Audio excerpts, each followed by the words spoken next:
I don't see Where's him. Ira? Mr. Slazer. Good morning. Oh, there he is. Hey, Earl. Hi. If you guys want to feel better, I'll just tell you that the sun is about ready to come up and it's 25 degrees in Milwaukee. Nice. Wow, wonderful. It's raining here. Pouring down for a bratwurst. Morning, Steve. Yeah, bratwurst and beer. The restaurants are all closed. Hey, Sean, can you tell Ira he needs to be unmuted? He probably can't hear us. He's gonna understand that, yeah. No. I'm trying to unmute him, but it's not working. Hang on, Okay. Use sign language. There he is. Okay. Yay. Good morning, Ira. Hi. Hey, Ira. Ira. I didn't even see Ira yet. You might have to switch it to gallery view to see him. Oh, look at Poppy's here. Yay. Yep. Morning. Morning, Fair Joanne. District Governor is there too. Suzanne, Steve. I'm in my bathrobe drinking coffee. I don't think you guys need to see that this morning. Morning, Rob. Morning. You turn the light Right on. here. Hello. Hey there. Hey, Suzanne. Hi, hi. Hi. Somebody's got Somebody's a locked. phone or something too close. Morning, Steve. Morning. Harry looks like he's ready to go on a cruise. He is on Virtual cruise. cruise. He's on a love boat. All right, I'll who's have a veggie omelet. the veggie omelets? Phoebus, where are our omelets? I thought you were delivering. Yeah, Dale fell down and didn't decide to cook this morning, so it's This screen makes me look heavy. I'll get over it. Not the screen, buddy. Not the screen. makes you heavy. Yeah. Oh, there we go. We got Joanne, Dick, Susan. Hey, Joanne, how are you this morning? You have Bill. That was nice. Morning, Jeff. Good morning. Mr. Gower. Good morning, Joe. Good morning. Jeff Gower, look at here. All right. I made it. Yeah. How is I know you finance guys got up that early. Even Thank Greg's you here. very much. Even Greg's here. Wow. Yeah, you're a finance guy, right? Yeah, really. I always up. Coffee. Be right Always back. up. He's been up all night counting his money. Waiting for my stimulus. Waiting for my stimulus check, right? Mine came yesterday. Mine came yesterday. People said, yeah. Good morning, good morning. Good morning, Ben. Good morning, Ben. Hey, Suzanne, Hi. I have a new Mazda. Oh, you do? I do. Oh, you have been Did busy. you get a good bargain? I did. They want the stimulus check. You are the man. Rick. I'm glad because that means that whatever you get, I can get the next time too. I'll negotiate. The white one. Looks like $1,200 goes a long way, huh, Jerry? Called stretching it. Joe's used cars, huh? Hey, Jeff, Smiley where's Ted, your used car. He's got the birds. I hear the birds. My birds have stopped. They've probably gone to Jerry's house. Yeah, they're sitting in the tree on the other side of the wall on the school Sounds great. property. Hey, Phyllis. Hey, Andrea. Good morning. Hi, Good Marcia. morning, Phil. Andrea. I don't know who Hey, iPhone is. How you doing, Jeff? They're on mute. I'm doing great. How are you? Think I'll make it. That's good. Hey, if you got that $1,200 check, you can go up to Bellevue Meat. They're selling toilet paper at $2.50 a roll. That'll get you 480 rolls. You ought to make it till next week. That's gonna be our next fundraiser. Yeah, that's the kind of math we're doing today. Orlando's giving away toilet paper this morning. So there's a line going through. They're giving out one roll to every vehicle. Well, I know why people need toilet paper, because we're all eating our own cooking now. There's a visual I don't need. That's perfect.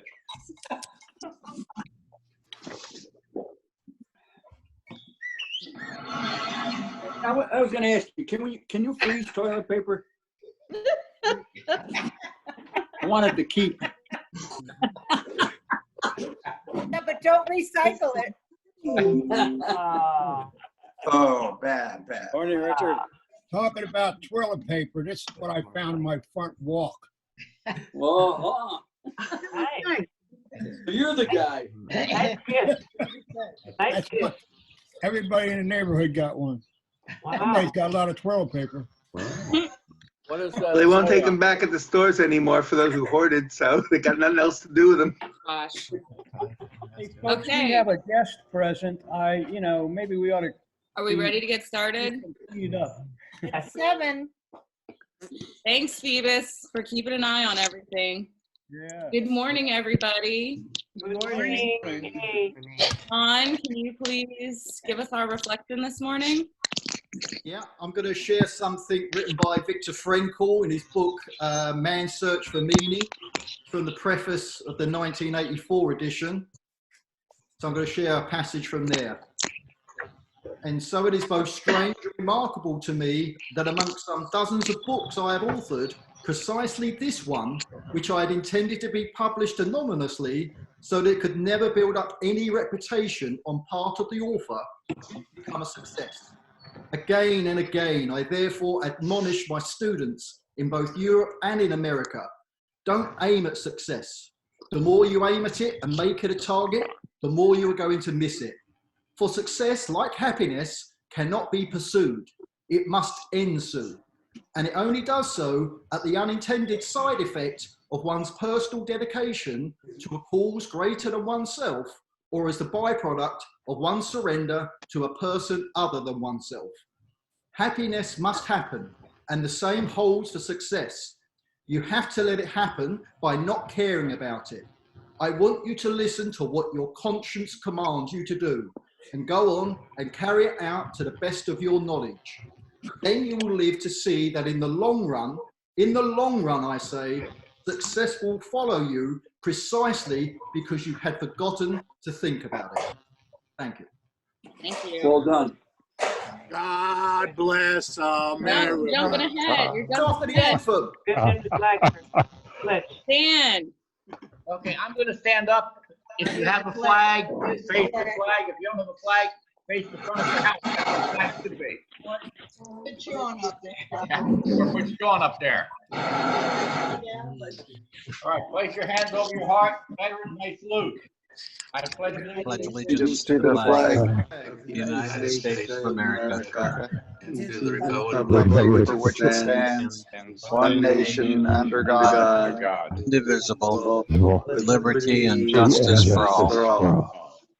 God bless America. land that I love, stand beside her, and guide her through the night with the light from above, from the mountains to the prairie, to the ocean, wide with the foam. God bless America, my home, sweet home. God bless America, my home, sweet home.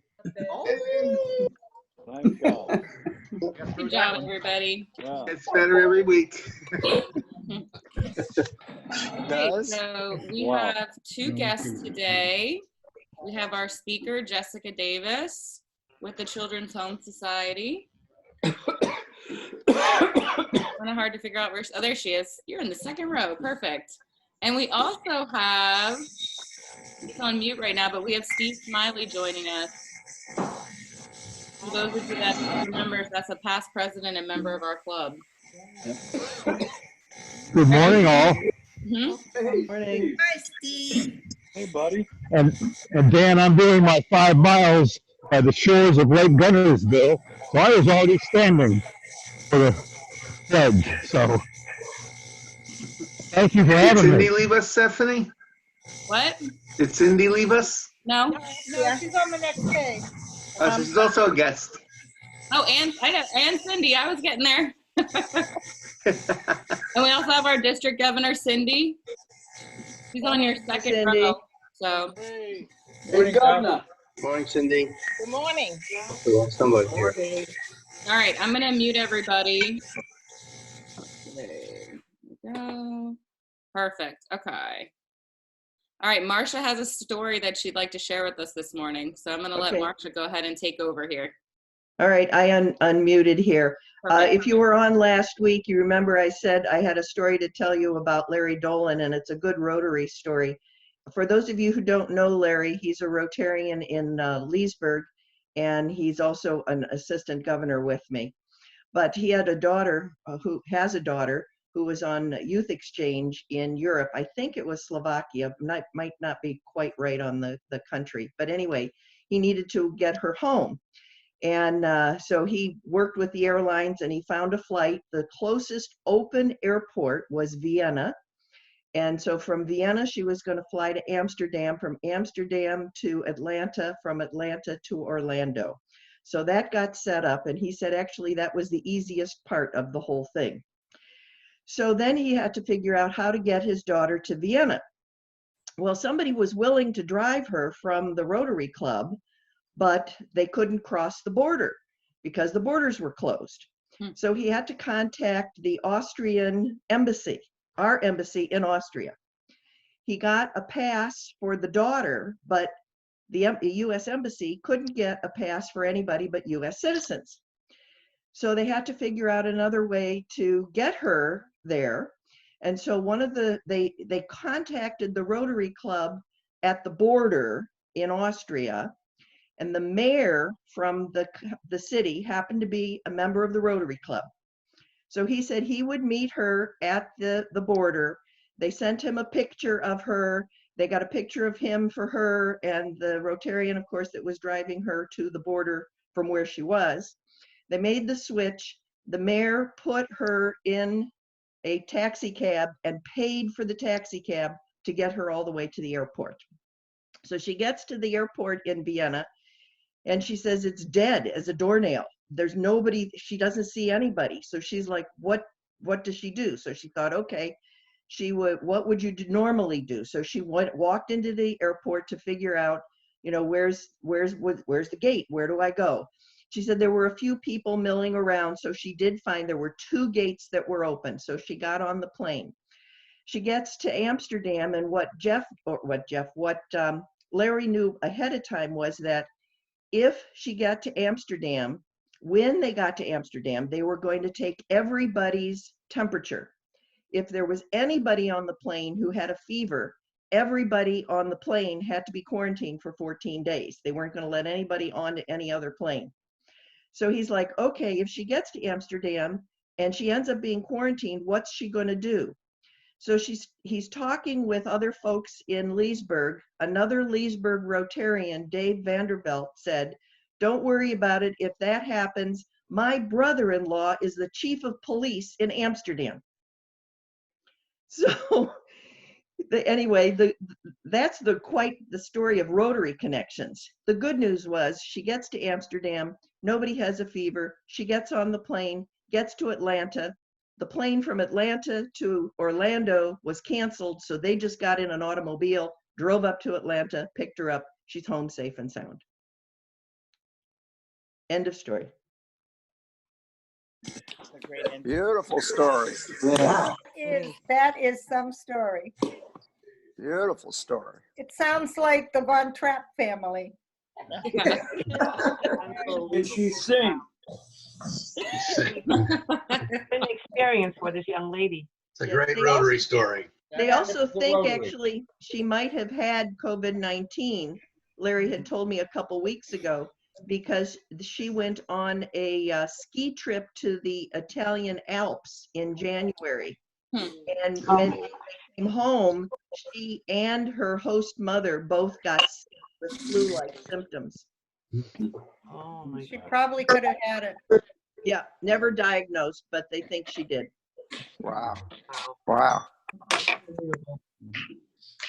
Poppy, can you turn the light off again, please? Can't hear you, Sean. I can hear you. Can you tell you to turn the light off?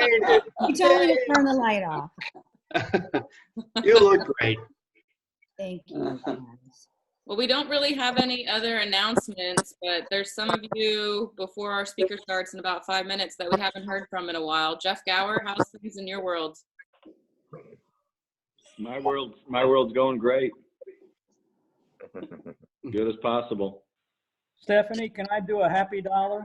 Of course, it'll cost you $5. No, I'm kidding. Go ahead. Oh no. This one's gonna cost me a lot more than $5. I'm going to, let's see, I'll put the 5 in there plus 58, which is the number that corresponds to the number of years that Dale and I have been married on. Congratulations. Now, Great news. Since Carol is listening, there's Ira. I can't get away with much, but I think the $58 I'm going to designate to go to the foundation, to the pandemic fund, which we set up a few weeks ago for people who wanted to make contributions to help organizations in the community that were dealing with the outfall of this present disaster.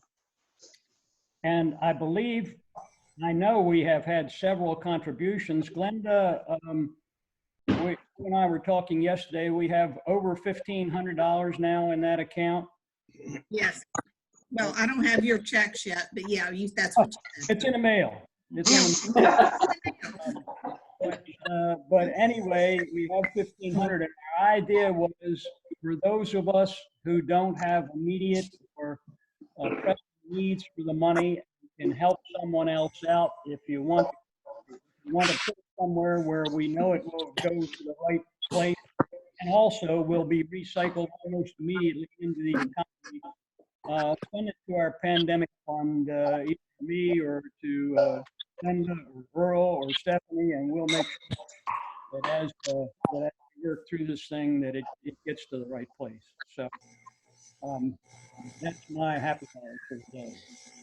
Thanks, Beavis. And then I also talked to Glenda, so we can take a credit card payment. If someone wanted to do that, just let me know and I can get it set up for you. And let me mention one other thing. We're gonna end our promotion for Paul Harris Fellows this year, probably now. Except if anyone wants to send a check, has not done it and plan to do it, let's do it now. We've probably got 17 or 18 people who have participated so far this year, and we're doing very well with that, and it's going to the right place at Rotary International. Great. Cindy, do you have any announcements you want to share with us? I certainly do, and thank you for that. The reason why I'm on the call this morning is because I thought there was no better way for me to do this except in front of your club. So, Joe, I want everybody, Joe, are you there? Yes, Weber? I'm here. Yes. Good morning. Good morning. Internet crackers. Each year, Rotary International, we're allowed to nominate individuals for certain awards. And this year, as the governor, I nominated Joe Weber for her to be the service above self for our district. And so Rotary International, the board of directors of Rotary International bestows this award upon Josephine Weber, who through her devotion and exemplary efforts embodies Rotary's motto of service above self. So Joe, you are one of 150 in the world that have been given this award. And I give it with, and it's a pleasure, and I'm honored to be able to say that you were chosen. So this is a beautiful award. I'll eventually give it, you'll get to see it. It's kind of hard to see with this beautiful glass, but it's etched in blue and it's beautiful. So congratulations, Joe, well deserved. Congratulations, Joe. Thanks, Joe. Joe. Congratulations. Joe, do you have an acceptance speech? I just have it's an interesting, I have something interesting. Great job. Thank you. When I was president, But I don't the get theme for my year was service above self. Do you believe? The theme for my year as president of our Rotary Club was service above self. Wow. Yes, it's a very interesting phenomenon, I guess, to receive the award. coincidence. Thank you. Thank you again. Well deserved. Hey, anybody else real quick? One more minute. Madam President? Stephanie, the other thing, I know some people were concerned about that email that I sent to every member in the district about the volunteer surge. There's no money involved. They have over 2,000 people enrolled taking those classes, and some will be teleworkers. Others will actually be skilled. Some people have applied that haven't heard anything yet. They're overwhelmed with the response. And it looks like this is going to be a very successful program. So I wanted to put everybody's mind at ease, to let them know that coming from the directors, and they've worked on this for a couple of weeks, and it's really working well. So for those in the district that may have been looking for an opportunity where they could do something specific to this, it's been very well received. So that was it. I just wanted to let everybody know that. It's a great idea. Great, thank you. Gail, did you have something? Stephanie, why don't you mute everybody but the person talking? That's what I'm trying to do right now. And then I gotta find Gail. Lazenby. Gail, can you unmute yourself? There you are. Okay, go ahead, Gail, you're up. I think everybody can understand that with what we're going through, the Clean Kids Backpack program is just absolutely been shut down. With no kids in school, we have no method of distribution.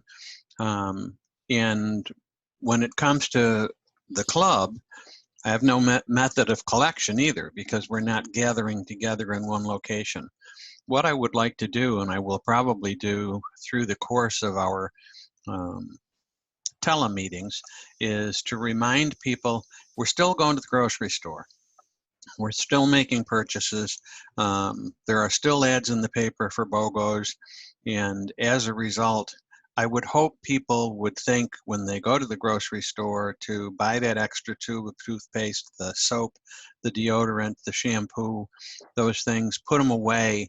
And what I'm hoping is that the first meeting that we have, when we're able to go back, when we're able to be back at Hacienda, that table is absolutely overflowing with items, because Father Mark and I have already talked about this, and we expect to do a mass distribution of items to Sumter and Marion County schools with what we've got and what we hope to be able to get. We've made this same pitch to several other churches that we work with to have them, through their telecommunication for the services that they're doing, to have their membership put stuff aside so that we can make up for the time that has been lost. We know that the kids in particular are having a terrible time because the stuff that they have come to rely upon isn't there because the distribution has not been there for several weeks. So as you go to the grocery store, you go to the dollar store, you go to the drugstore, and you think about those things that you can pick up. Remember, it doesn't have to be top shelf. We are not looking for that. As a matter of fact, if you read consumers reports, you're going to find that soap is soap and deodorant is deodorant, and whatever you can get will go a long way in being able to satisfy the needs of the young people and the families that we serve.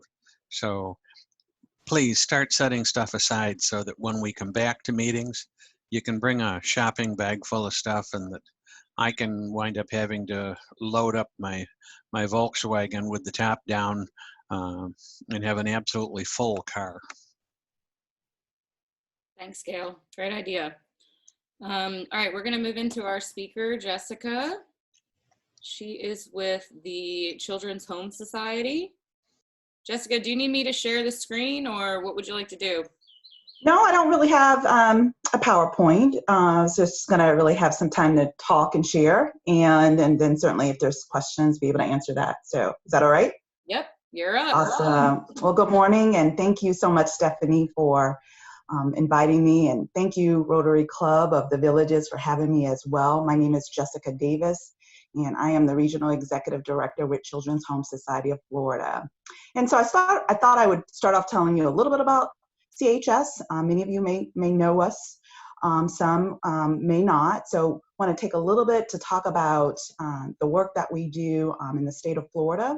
And then I want to specifically talk about the work there in Marion County that we do and how your support has helped and will continue to help, I'm sure, with the work that we do. So Children's Home Society is the leader and driver of child well-being throughout the state of Florida, and we have been doing this great work of serving children and families for well over 100 years. I believe it's like 117 now.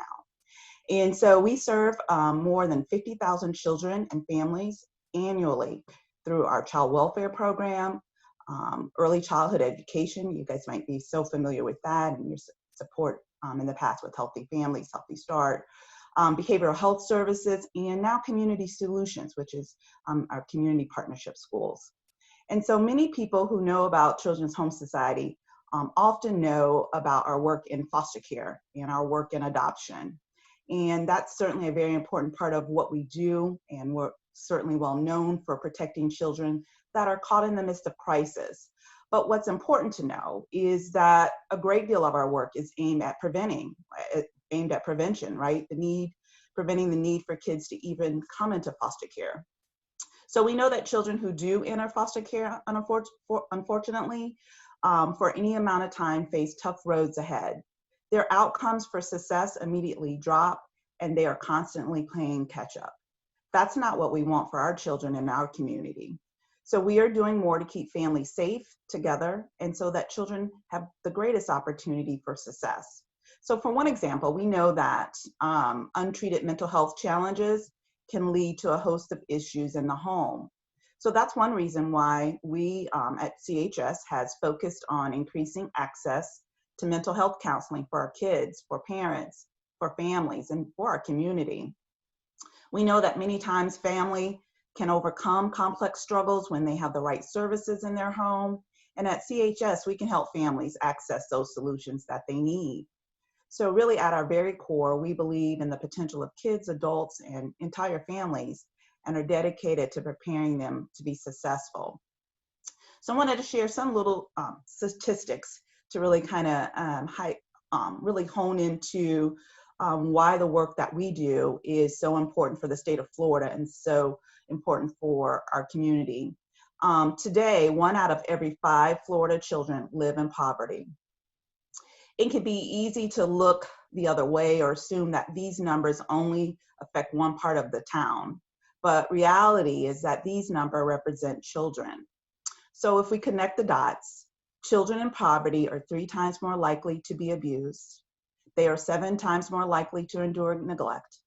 And when the safety and well-being of children are threatened, these children are likely to become involved in the foster care system.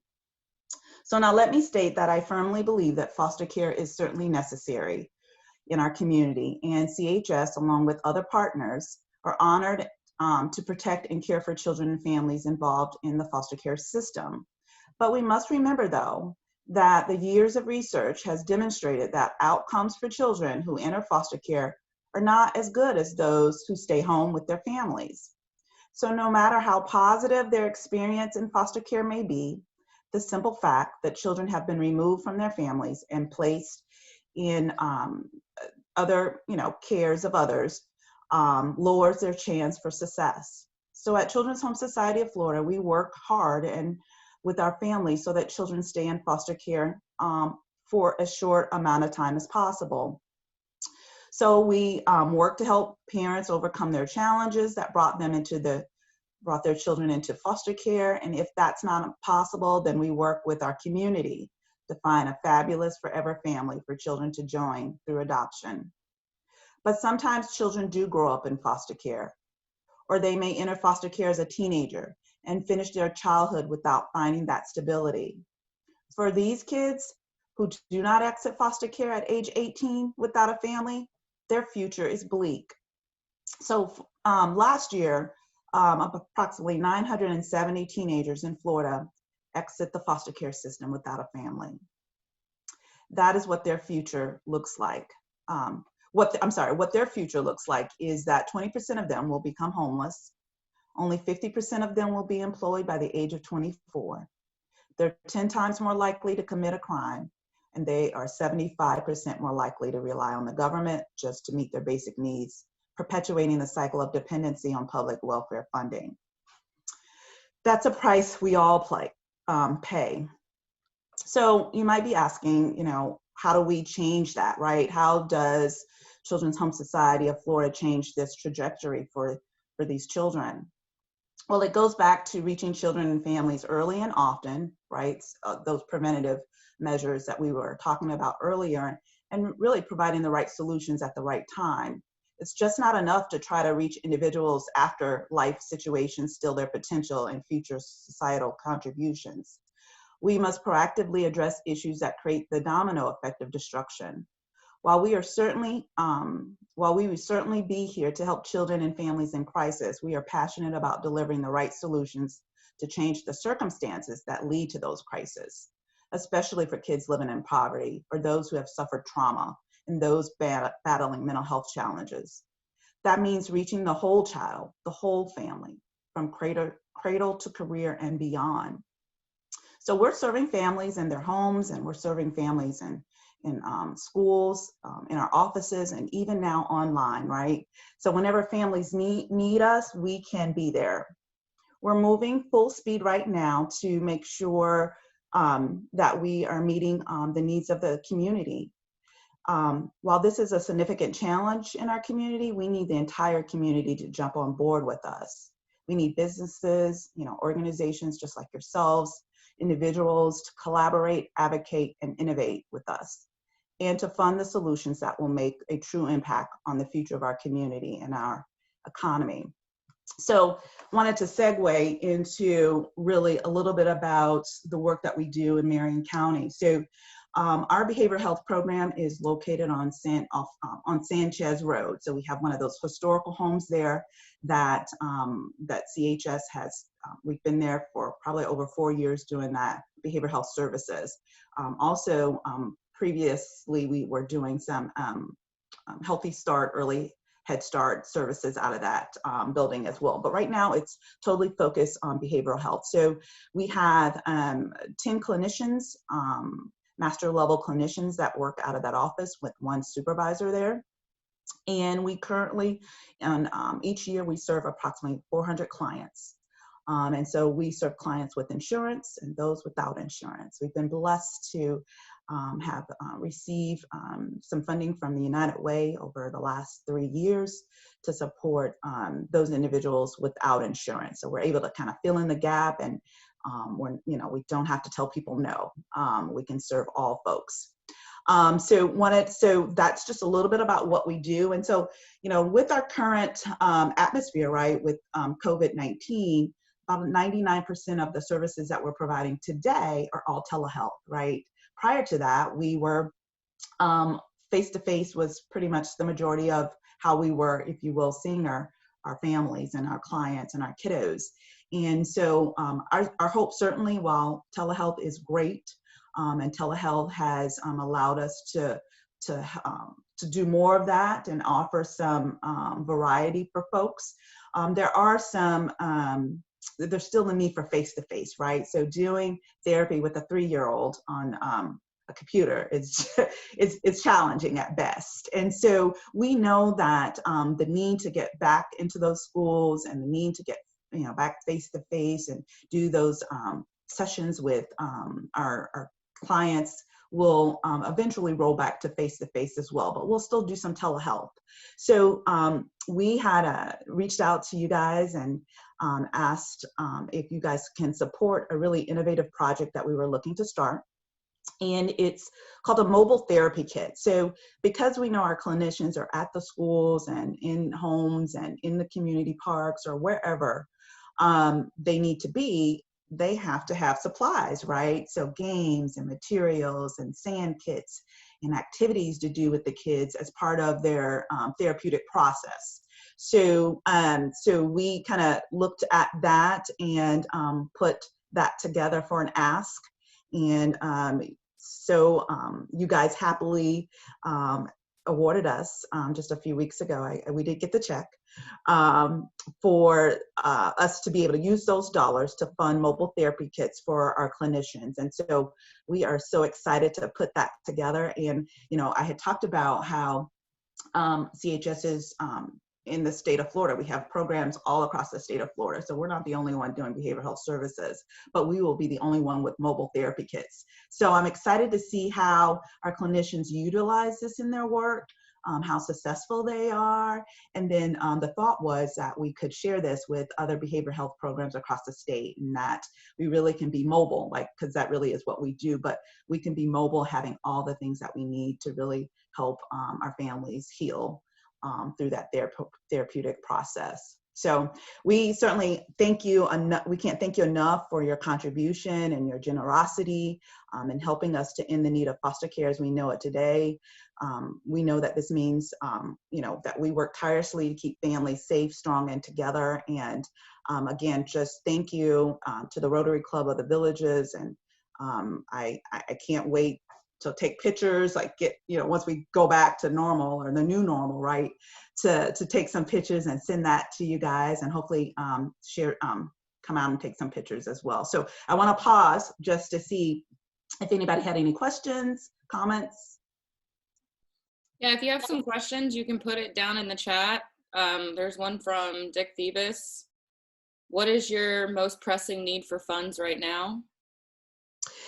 Right now, I think one of our number one pressing needs, so when we started the telehealth, we've been doing telehealth for a long time, but because we had to, right, go full speed ahead and be totally telehealth, we've had to supply all our clinicians across the state of Florida and locally with Zoom capability. So Zoom is one of our platforms. Obviously, we're using that today. And then we have another VC capability that is HIPAA compliant. So those are the two kind of virtual platforms that we're able to use. So we've really had to put a lot of dollars and do update our computers, and so that we can be able to do this work virtually.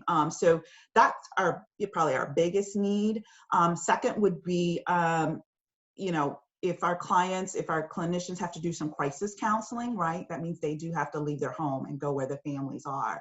So right now we're looking for PPE supplies, so personal protective equipment, so mask, gloves, you know, basics, not so much like the gowns and things, but at least ensuring that when our clinicians do have to go out for a crisis call, that they will be safe in doing so. So those are, I think, our two biggest needs right now.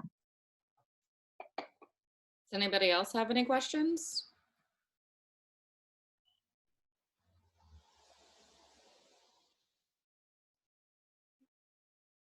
Do you offer services for children exiting the foster care system? Yes, yes. Our behavioral health referrals come from everywhere. So it just doesn't incorporate clients or children that are in foster care, but we serve the community at large. So a lot of our referrals certainly do come from the school district there in Marion County. That's probably our number one referral source, right? So those teachers have their eyes, right, on families, on children, and they're able to always send referrals. Our next probably biggest referral source is the CBC, the community case provider there that is doing the dependency work. And then of course we have connections with Healthy Family, Healthy Start, any of our Early Learning Coalition and some of those programs, along with just any other community provider that knows about CHS and knows about the services that we provide. So. And it's also for families in Lake and Sumter County, right?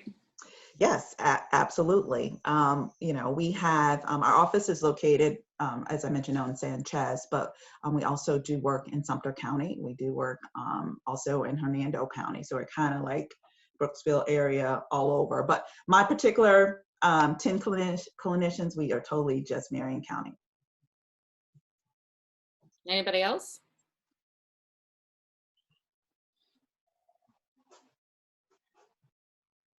Wow, we're quiet this morning. Oh, wow. I did a good job or just? Yeah, Jean said you did a great job and appreciate the work that you're doing. Thanks so much. Thanks so much for having me. I think what we're seeing is that there's a huge need, and we're coming at it from several different directions. I mean, several different organizations and several different agencies that are attempting to try and break this cycle of poverty. Jessica, you may not be familiar with the Clean Kids Backpack program, but the church of which I'm part of the clergy, we collect hygiene items, just hygiene items, soap, shampoo, toothpaste, deodorant, feminine hygiene products that we distribute to kids who are enrolled in school, who are attending school, and it's all done anonymously. The object is to try and keep these kids clean, because you know as well as I do, if they're not clean, if they don't stay hygienically appropriate, they can't go to school. And you also understand that all it takes is for some girl to say to another girl, man, you stink. Well, that girl's not going back to school, or she's going to miss the next 2 weeks because she's not going to stand for that, and she won't have anybody to spend any time with. So our objective is to try and keep these kids clean, to be able to keep them, I mean, even to the point that we provide the material that's necessary to launder clothing while kids are in physical education classes, etc., because so many of them live in day by day or week by week motels. They live in their cars, they live in the van. We also service a number of kids who live in the forest. And if we don't do something to break this cycle of poverty, it's never going to go away. And the problem is only going to get worse. And these kids wind up becoming, this sounds terrible, but they become a burden to society because we wind up supporting them, when in fact, our objective is that they need to become self-sufficient. You're so right. I mean, I talked about a little bit of that when I was sharing some of the, the results of if we don't do anything, right? If we don't have preventative programs that are really trying to help in the cycle. And, this is nothing new to us, right? This work has been done, for years by many people in many different ways. And it just bears the note that the need is still great, right? And we need to continue this work. And so I appreciate that. I know I had not heard about the backpack, so that's awesome. 72,000 homeless children in Florida. It's a huge number, 72,000. But of course, part of that's just simply predicated upon the fact that weather.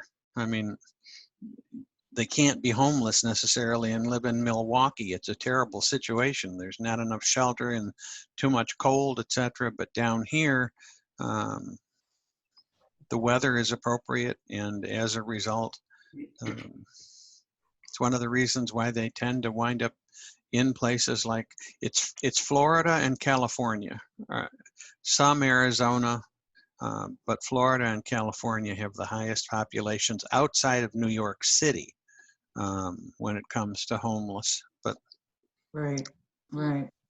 And it kind of, and then I'll let you guys go ahead, but it really kind of also feeds into human trafficking, right? So some of the work that we do, not so much in Marion County specifically, CHS, but certainly throughout the state, we do a lot of that work on child pornography as well as human trafficking. And so those kiddos and those teenagers and boys and girls, right, that are homeless, then veer off down that road, right? And that's, another journey. So.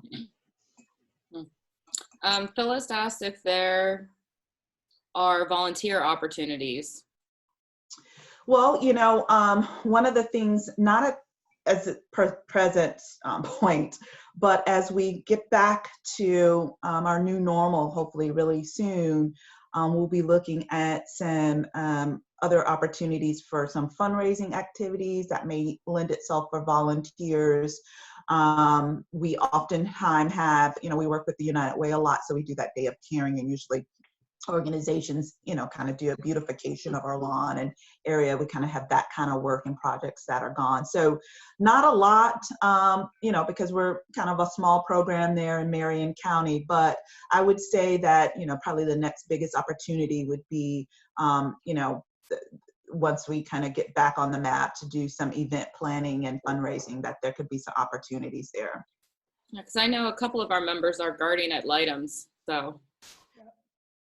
Yeah. Oh, Phyllis. Mm-hmm. That's great. I think Gail might be, and also Jeffrey. I mean, so they know. Yeah. So they know my world. So they know, this the child welfare system, the foster care system. Yep. Mm-hmm. Ira. Yeah, Ira. Yep. And we have in our present model here, we have provided funds just in the last few weeks to the ad litem program. Good. Yeah, Jeff, did they get the check, Jeffrey? Yes, they did, and they're very appreciative. And maybe we need to do more. Right. Yeah. Yes, I'm sorry. I'm not computer literate here yet. I unmuted Yeah, they you. were very appreciative, and they got the check, and we're doing well with it. Thank you so much. Welcome. Jessica? Yes. This is Jean. Just a question. What does your organization find is the most helpful thing that you do for a child or a family? What has the greatest impact on them becoming one that's successful coming out of the system? Mm-hmm. One of the things, there's so many, but if I can pinpoint one that maybe then spreads across and can be long-term, is support and hope. Because, right, so many of our families, haven't been supported. They've been alone. They don't know the resources. People have given up on them, and I feel like, as whether you're a case manager or, a home visitor or whatever your job title is in this world of helping children and families, is that you're doing two things, is right? You're offering a level of hope and encouragement and support. And that will go a long ways. As I hear teenagers come back or hear parents that had a difficult time, right? And then they came out of that and they're so much better now. They're with their kids, they're safe, they have a job. And the stories that they tell really comes back to, there was that one person, right, that believed in me, that didn't give up on me, that helped me, that supported me, that guided me. Windows update. And that's why today, right, I'm better. And even those supports that were offered during that midst of that crisis, those families were able to rely on that, even sometimes go back, right? Something else happens, right? And then they come back to that either same one person or remember those resources and support that was given to help them get out of that. Because if we think about it, we all have trauma and different things in our lives. But not everybody knows how to deal with them and then work their way out of it. So does that help, Jean? Yeah, absolutely. It's stability and consistency. So that there's a trust factor, and they just want to know that you're always there, that you'll show up. Yeah, you're right, Phyllis. Anybody else?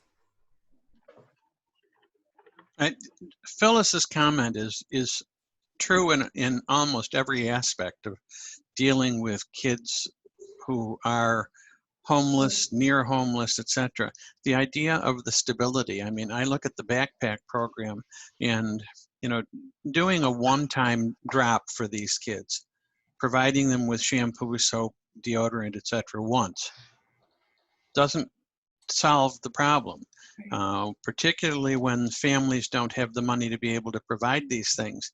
It has to be a consistent situation. I mean, this is one of those things where until we can get these kids to the point where they or the family can become self-sufficient, they rely on programs like the backpack program. And if we aren't there to service them on a regular basis, so that they don't run out of the deodorant, they don't run out of the shampoo, etc. We put them right back in the same situation, and in many cases they will actually feel worse because, well, okay, now I've been abandoned. They threw me a life raft, and well, it's not attached to anything, type of thing. True. Jessica, have you seen a large increase in the amount of calls or needs because children are staying home? Because my friend's sister is she's a switchboard lady for the Lake County Police Department, for the Sheriff's Department, and says it's just nonstop now with kids being home. Yeah, I think, I don't have any real data to put out there to share with you over the last month, but right, yes, we would expect certainly an increase, right, in hotline calls to the abuse hotline, right, increase in domestic violence situation, and all those kind of things that we know that lends itself to children, being maybe brought into the foster care, or families really needing help and support. So I, no true data right now, but I would put my finger on it that there certainly has been an increase.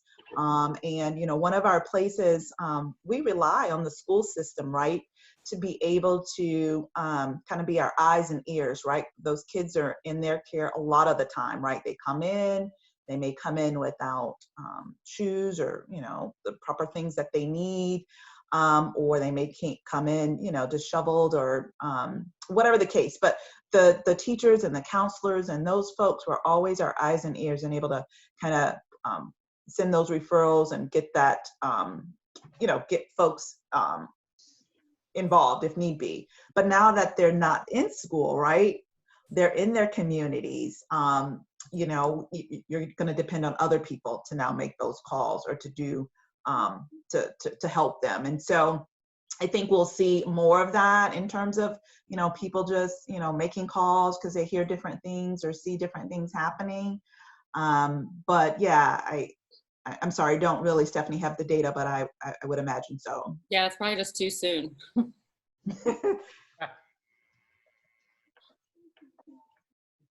Gail, how do you guys keep up with the kids now that they're out of school? Well, we've had some drop points, and because of the fact that the school systems have been able to provide hot lunches, we've been able to hook up with the schools in that kind of a system. Marion County, of course, just underwent a change in superintendents. This is their third superintendent now in a period of about 8 years. They've actually gone to a system where instead of having an elected superintendent, they have an appointed superintendent. And this new superintendent seems to be very, very, very interested in the program. And the members of the club understand how the program works because of it's anonymous. We work with the guidance counselors and the social workers. We will go ahead and fill the backpacks, provide them for the kids. It's all done anonymously.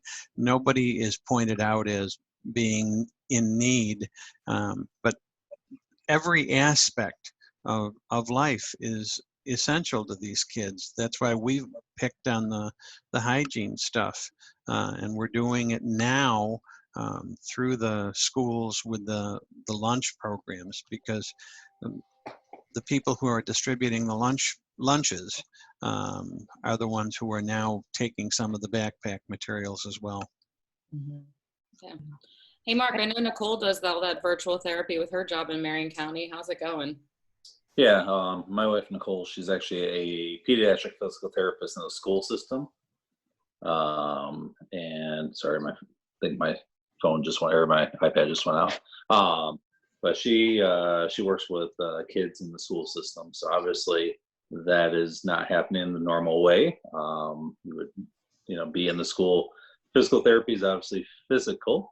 So what's happening is she's doing Zoom like we're doing right now, mostly with the parents, kind of having them be the hands for her.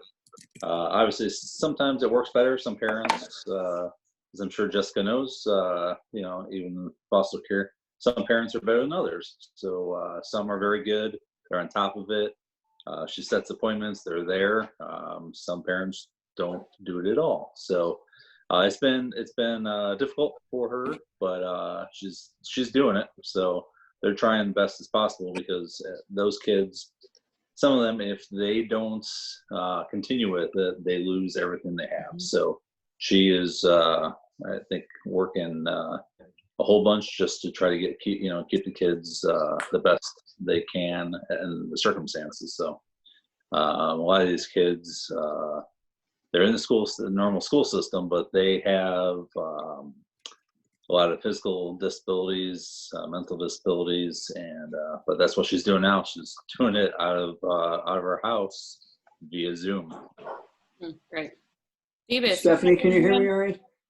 Yeah. You had mentioned a need for masks. My wife is a member of the quilting chapter and guild here in the Villages, and they have been making masks for a number of different organizations.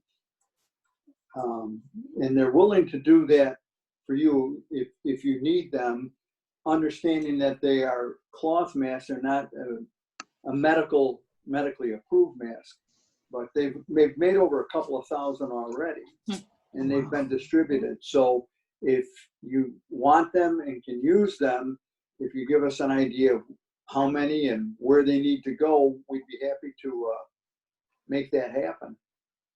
Oh, wow, that would be great. We've been using the throwaway ones, right?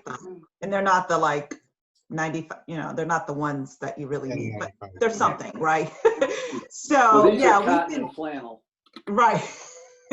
So I would appreciate that. I mean, I as I mentioned, we got 10 clinician, Gerald. So, I think those are ones at least they can have and wash, when they run out the others, they'll have kind of a backup, or, you know what I mean? Tell us how many. All right, you have my email. If you could send me an email with a number of them that you want and where they should be sent to. Okay. We'd be happy to accommodate. And that goes for anybody that's in the club who's at the meeting right now. If you have a need for a mask, let me know. Great. Thank you. All right. Thank Davis, you. you have your hand raised. Yes, I did raise my hand. I full well know the danger of what I'm going to ask now, but I'm going to ask Gail to comment, because in our present mode of trying to find organizations that we can help, Jerry, I believe you and Gail talked about whether we could share some money with the backpack program. And Gail, would you comment on that? Because I think the answer was not at this time, but bring us up to date on whether you need funds and that kind of thing at this point.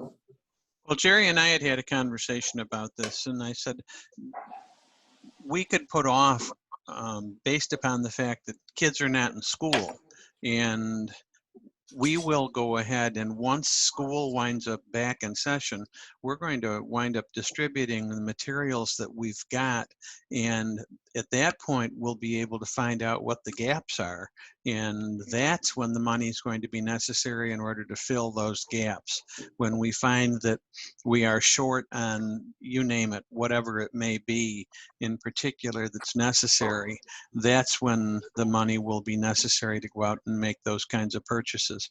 But at this point, to simply take the money and shotgun this, and buy a little of this, buy a little of that, it's inappropriate based upon what we may be able to collect. So from our standpoint, yes, the money's going to be necessary. It has always been necessary because it is used to fill in the gaps for the things that we don't collect, the things that are more expensive. So as a result, I'll be looking for whatever the club is able to provide us when kids get back to school, if they get back to school. So Jerry and I have been talking about this. Okay, so the bottom line is not now, but most probably later. Absolutely.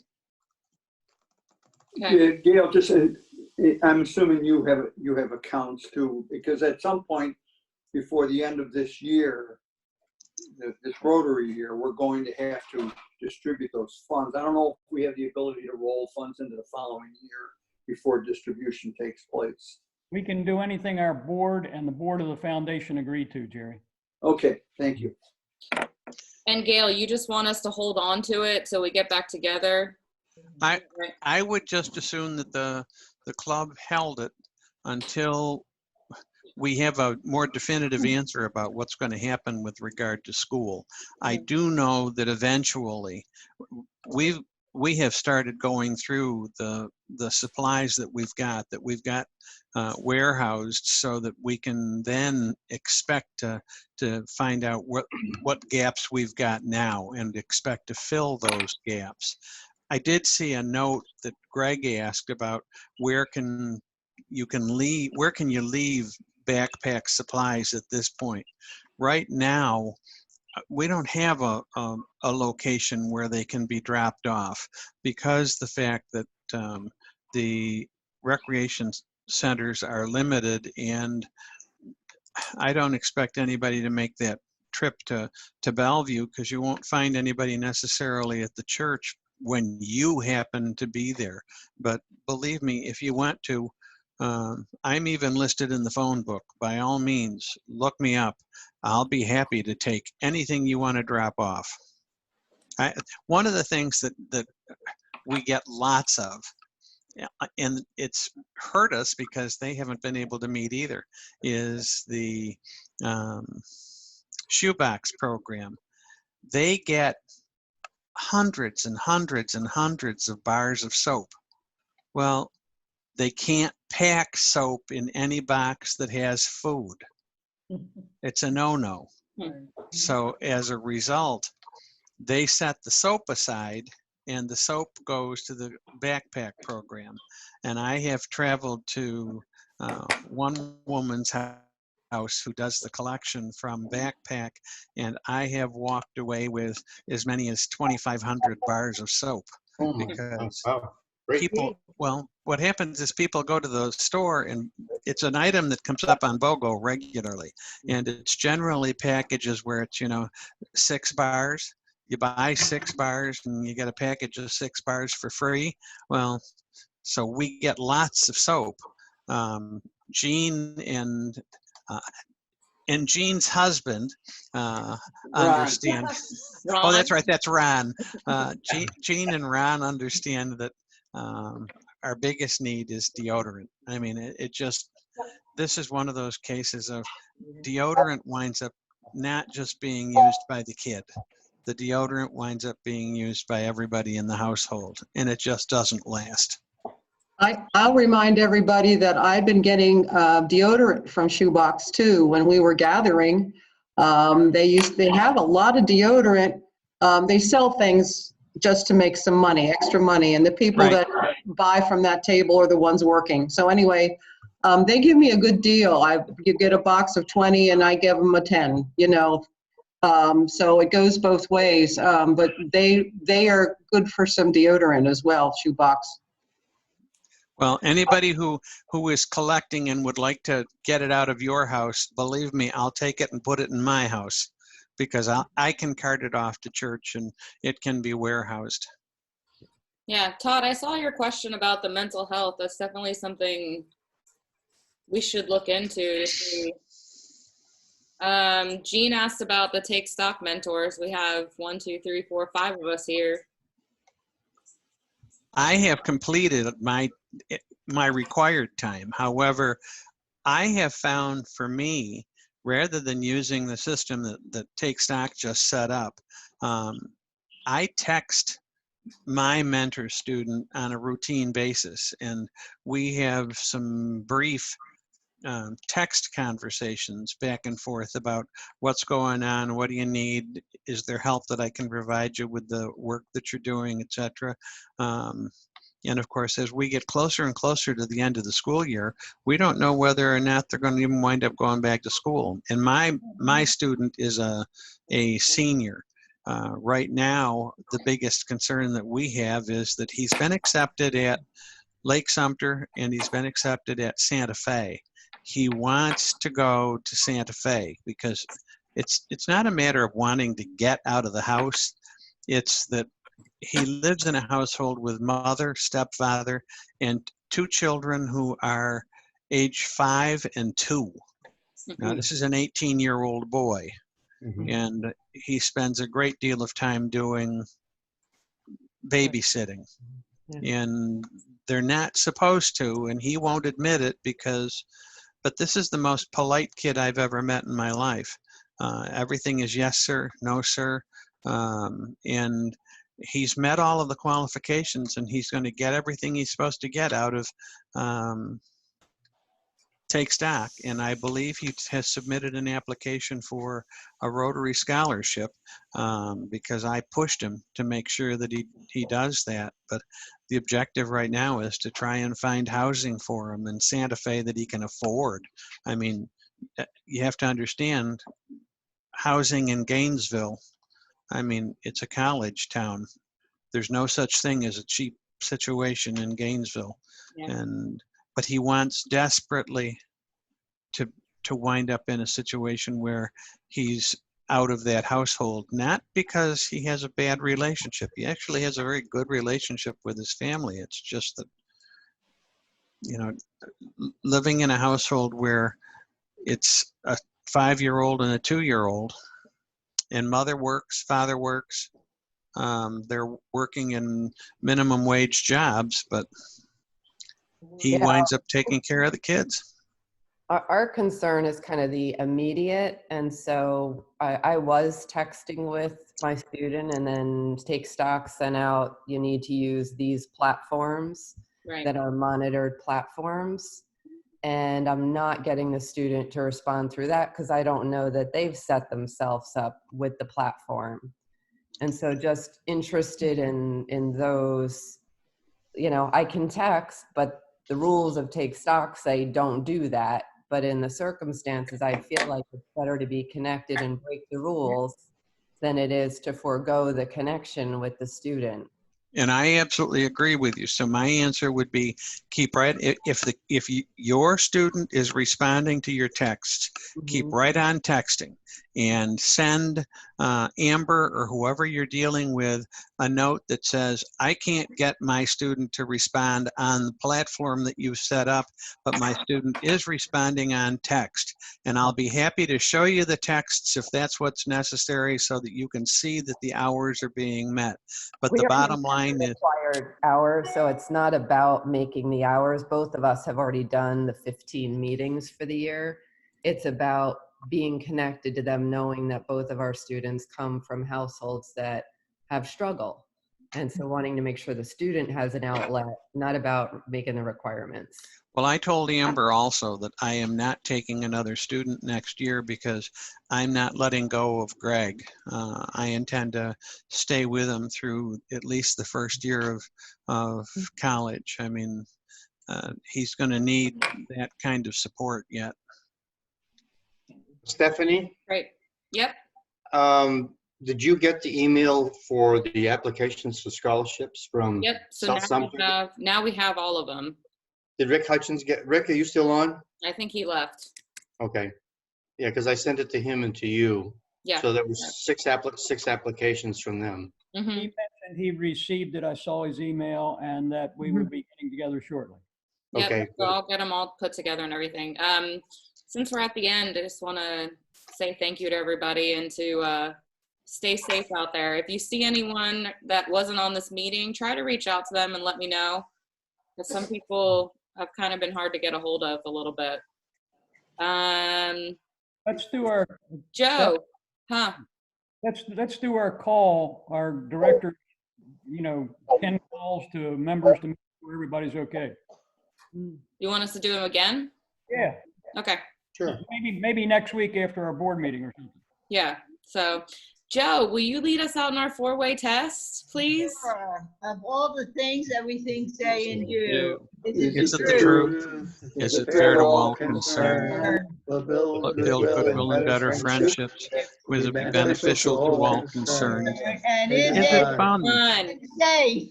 Yeah. Thanks, everybody. Thank you, Jessica. Thank you, Cindy. Thank you, Jessica. Thank you very much. Thank you, Jessica. Thank you, Jessica. Bye. Thank you. Bye. Guys. Bye, Al. The royal wave. Small queenly wave. Hey, Harry, did you really make the bed or is that a virtual background? I really made, no, Connie did, but that's, I was wondering if that was the real deal. I was like, man, that's perfect. Is Ira still on, Steph? Yeah, can't you see his office in the background? That's what I was gonna say. Did you see that background? I know. Is that a virtual background?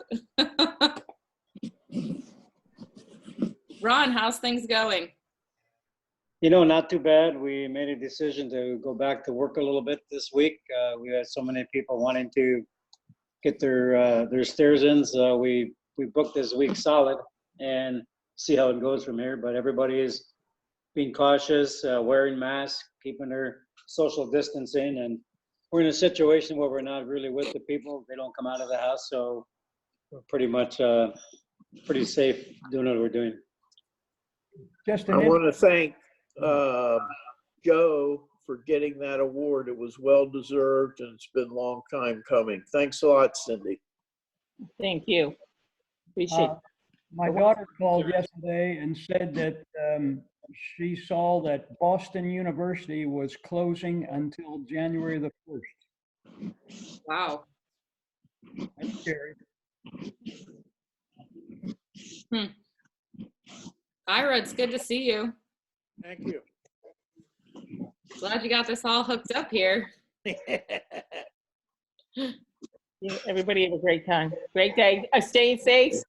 Stay connected. That's the important thing. And you are, so I appreciate that because I still have a couple of clubs that haven't met at all since this began. And I haven't met at all. How important that is for the connection. So, I didn't want to have to end my year this way, but sometimes you just have challenges you can't control. So we'll get through it. And I still have my end of the year banquet planned. I'm not canceling that till the very last minute. This is how we won't see each other in person for a long time.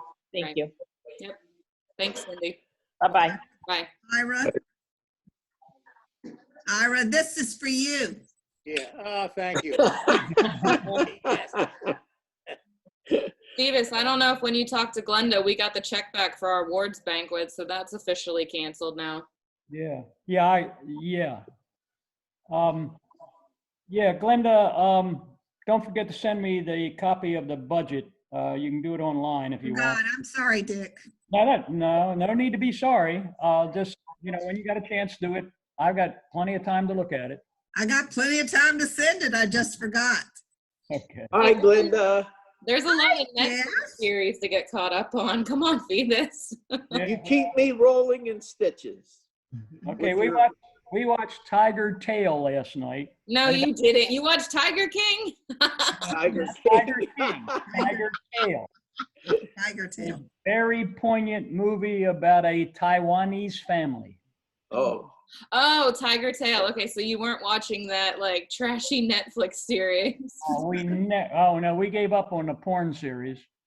well, this isn't that porn, but it'll educate you. Well, watch Marco Polo. It's pure porn, and it was done by Harvey Weinstein. So, so.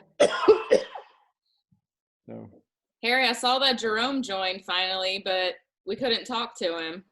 Okay, I'll give him a call and just make sure he's doing okay. Yeah, I checked up on him too after last week when you both weren't there. I'm like, where are you guys? No, I was there last week. I wasn't there the week before. Oh yeah, but Jerome wasn't there last week. That's correct. Yeah. Yeah. What are you doing for lunches, Harry? You haven't won the ticket for 2 or 3 or 4 weeks now. My God, you must be hungry. Well, I tell you, Connie has turned into a real Martha Stewart here. I don't know. She's just whipping it on me. Ira, it looks like is that room your project today, or is that a virtual background? Perpetual. That's funny. Jeff, Hi, Steph. Hi. I miss our lunches, Jeff. I know. Well, we'll have to get started again. I know we'll have to have several. Maybe we'll do delivery. Are these lunches that Jody knows about? What is going on? Yeah, she Well, knows. it's a little side thing we got going, you know. Oh, you got a little side thing going with Spice that? things up a little bit. Jeff. Yeah. Wow, I feel so left out. I didn't get invited to any side lunches. Well, you're taken, so you can't, don't want to fool with married people. Hey, I have lots of Rotary husbands that I don't bring home. That's funny. And most of them need a haircut by now. And most of them need a haircut, including me. Anybody know somebody that's cutting hair? I'll cut your hair for you, Jeff. Will I come out bald? Hey, I cut all my boys' hair. They all have good hair. Really? Yeah. Great. I'll have to get with you then. I understand if you go online and tried to find clippers or scissors, it's impossible. Right Really? For hair cutting, yeah. You know, my son came over to help me with some electrical problem yesterday, and he's got a mullet, but he says he's not cutting it. He says, I don't have to, and I'm not going to. Right now, anyway, he has a reason to, so. Good stuff. I'm gonna check out, guys. Talk to you later. No problem. Thanks all of you guys, and I hope to see you soon in person. Really good meeting. Take care, Glenda. Yep. Okay, y'all call me if you need something. Okay. See ya. Congratulations again to Joe for her award. Yes, very good. Oh yeah. All right. Bye, Ira. Bye, Glenda. Bye, Jeffrey. Adios.